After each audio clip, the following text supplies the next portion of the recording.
oil prices are approaching an all-time high following the risk of US sanctions on Russian energy. Prices today jumped to $139 a barrel. It's a more than 10% increase. The record price from 2008 is $147. Well, in an effort to temper those soaring energy bills, America is said to be considering easing oil sanctions on Venezuela.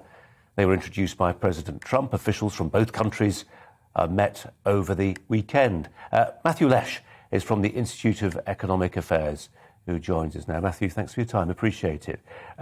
Record highs, but actually to a degree not set as the market would dictate, because you've got organisations like OPEC, which effectively act as a cartel. I think they're due to meet at the 31st of March. And if they decided to open the taps, that would change quite a lot. But yeah, look, OPEC is a cartel by definition. They're choosing to limit their supply, as they did at their meeting last month, in order to keep prices high. Of course, not every country is a member of OPEC.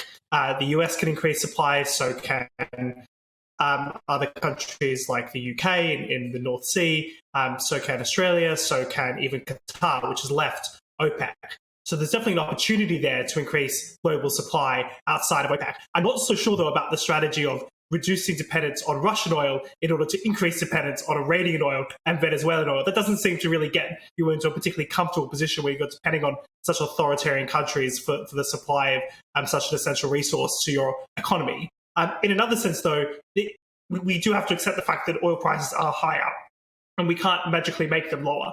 And there is both the fact of what's going on in Russia as well as what's happened because of COVID that has pushed up the price on the global market. Even if it is exactly a free market, it is something that's kind of to some extent outside of UK control. Matthew, what was the phrase you used there to describe oil? An essential resource. It is an essential resource, isn't it? And it's a reminder when push comes to shove, as it most avowedly is doing right now, you've sometimes got to make some pacts with the devil, haven't you, to some degree? If you want to keep the lights on, you need to deal with some fairly grubby regimes.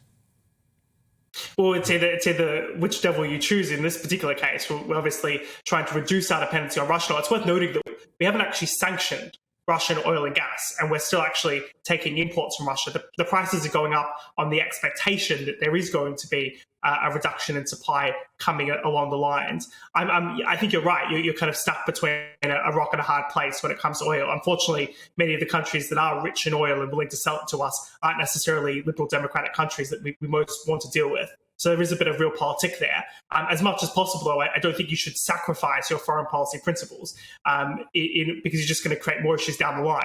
The fact that we'll become so dependent on Russia over time is quite a red flag to then say, well, should we become dependent on Venezuela and Iran for our oil supplies? I would say that's going to cause this same issue in the future, where they're going to be able to lord it over us if there is any kind of conflict or any kind of issue in the future. Yeah. Matthew, I've got to ask you, as an economist, do you buy the case for shale gas in the UK? Look, I think it doesn't make much sense to restrict production of shale gas in the UK. There is, according to some assessments, some quite substantial capacity that is untapped. And that's something that we really should have done years ago. That's the reason why the US is increasingly energy independent, because they have tapped into fracking. Also why they're reducing carbon emissions. Now, can we frack fast enough in order to reduce prices at the moment? Probably not. It's probably a more medium to long-term issue. I'd also like to see fracking right across Europe, and there are quite substantial deposits that could be tapped in order to reduce our dependency on Russia. But also, what I find quite interesting about Russian gas is just how terrible it is for the environment, because they use such old machinery, because there's a massive amount of leakage of methane from Russian gas. It's probably, by some assessments, worse than coal. So if we want to help the environment, we've got to get fracking ourselves, because we can do it much better and much more efficiently and much lower carbon than they are. Matthew, that's not an argument I've come across before. Really interesting. Matthew Lesh from the IEA, thanks for your time. Olivia Utterly is my studio guest today. Should we deal with the fracking question? I mean, I'm one of those who thinks it was a relatively modest body of protesters who prevented the government from looking at this seriously. They introduced the moratorium based on earthquakes, earth tremors, which were really quite modest compared to what happens on a construction site, sometimes even pretty modest compared to a jet flying over your home. Nonetheless, we have the moratorium on fracking in Lancashire. should it last? It definitely shouldn't last. It's mad. I mean, I do completely agree with Matt that there's not much that we can do in the short term, and really fracking is something that we should have been doing for years rather than something that's going to address the problem now.